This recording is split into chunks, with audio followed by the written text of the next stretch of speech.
Now, bailing out safely. Not knowing how to bail out safely can be one of the biggest hurdles in handstand practice. The feeling that you're not going to make it and that you don't know what to do when that happens can really get in your head and prevent you from focusing on those essential technical points. So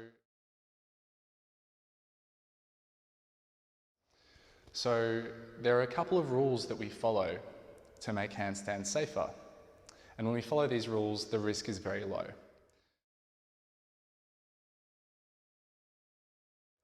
The first is keep the elbows straight and keep pushing through the floor. So regardless of what happens, if you're pressing through the floor while you're upside down, you're not going to collapse onto your face. You're not going to fall on your head. Your elbows won't buckle. Keep everything locked out, keep everything pressed, and that's the first step to being safe. When you do press hard, that tension radiates through your body and keeps you a little bit more together. It stops you from falling like a wet noodle.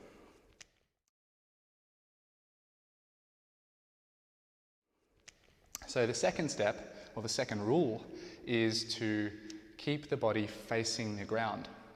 So really what we don't want to happen is we don't want to kick up and go over and have a back flop happen. What we do is keep the body facing the ground by twisting the hips or by stepping out one hand so that we're always spotting the ground, we're always ready to put our feet down and we can land on all fours safely. Now there are a few steps that I usually take to teach people how to do this. So the first is we kick up against the wall, just like with the regular kick up practice. We kick up on one leg and we land on the other leg. Now this is an important part of teaching the kind of cartwheel exit that we're going to build. So I'll place my hands next to the wall, quite close, enough space that my head isn't going to touch if I lean forward. And I kick up. And you should be able to kick up before you practice this bailing stuff. So you'll kick up and you'll come down with the other leg. So I'll swing my left up and then bring my left down. We're alternating legs, because in a cartwheel, we're going to leave off the right and land off the left, or leave off the left and land on the right. And that's step one. Now for step two, what we're going to do is turn slightly sideways to the wall. So we were at 90 degrees. Now we're going to rotate a little bit, and we're going to add a little bit of that cartwheel motion into it.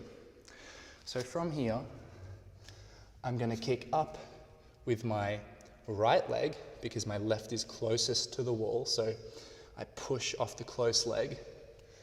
And then if I begin to go over, the wall is there to save me. But what I'm going to do is step towards the wall with my right hand and bring my right leg down. So I'll show you this in real time. I kick up, I go too far, and I step down. And look, the wall is here to support me. So I'm not going to fall. You start with a very small angle and you gradually build your way up till eventually you're much more open. And what will happen is you kick up,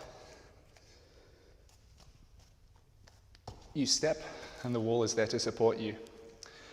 As long as you keep your hands close to the wall, you're not going to fall, you're not going to collapse, because you remember rule one, keep the elbows locked, press through the floor.